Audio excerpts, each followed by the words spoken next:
আপনারা জানেন যে কেরানীগঞ্জে 7টি হাট ইজারা আওতাভুক্ত হয়েছে এবং 2টি ইজারা হাটে মাদ্রাসার অন্তর্ভুক্ত, যেহেতু সেগুলো আমরা খাস কালেকশন দিয়েছি।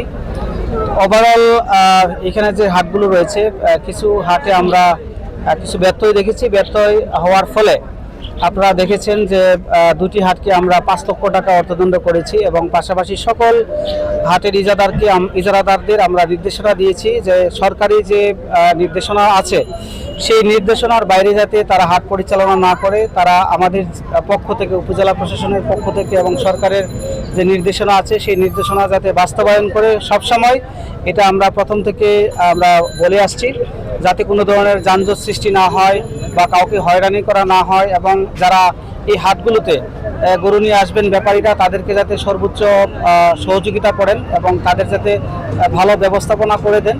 তো ওভারঅল আমরা সকল ইজারাদারদেরকে আমরা এই নির্দেশনা দিয়েছি এবং আমি দেখছেন যে গত 2-3 দিন ধরে আমরা হাট আমাদের আইনশৃঙ্খলা রক্ষাকারী বাহিনী সহ র্যাব, পুলিশ, সেনাবাহিনীও এখানে আমাদের সহযোগিতা করেছেন। ওভারঅল আমরা প্রতিনিয়তই আমরা অভিযান পরিচালনা করছি এবং হাট পরিদর্শন করছি, যাতে সাধারণ ক্রেতা থেকে শুরু করে বিক্রেতা থেকে শুরু করে কারো যেন কোনো ধরনের সমস্যা না হয়, সেই সমস্যার সমাধান কল্পে আমরা রাত দিন 24 ঘন্টা কাজ করে যাচ্ছি। আমরা এখানে এসে দেখতে পেলাম যে হাসিল থেকে শুরু করে এখানে ক্রেতা বিক্রেতা সকলের সাথে, ব্যাপারী সহ সকলের সাথে আমরা এখানে আলোচনা করেছি, কথাবার্তা বলেছি। তাদের কাছ থেকে আমরা সমস্যা বা সমাধান জানতে চেয়েছি।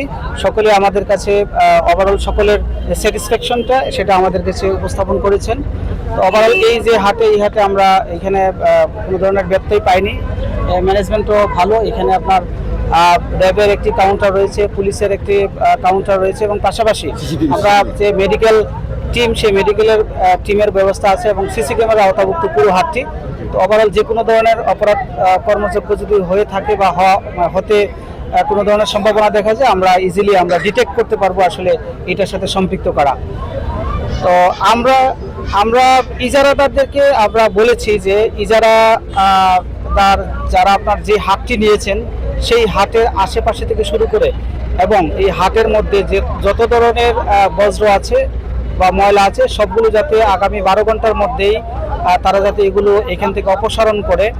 আমরা ইজারা বিজ্ঞপ্তিতেও বলেছি এবং ইজারা প্রদানকালে যে তাদেরকে হ্যান্ডওভার যে পেপারস রয়েছে সেই পেপারসে আমরা তাদেরকে ইনস্ট্রাকশন দিয়েছি যাতে 12 ঘন্টার মধ্যে এই হাটের এবং হাটের আশেপাশে রাস্তাঘাটগুলো সহ এইখানে যত্রতত্র ময়লা এবং আবর্জনা যদি থেকে থাকে, বজ্র থেকে থাকে, ডেফিনেটলি 12 ঘন্টার মধ্যে যদি তারা এগুলো অপসারণ করে।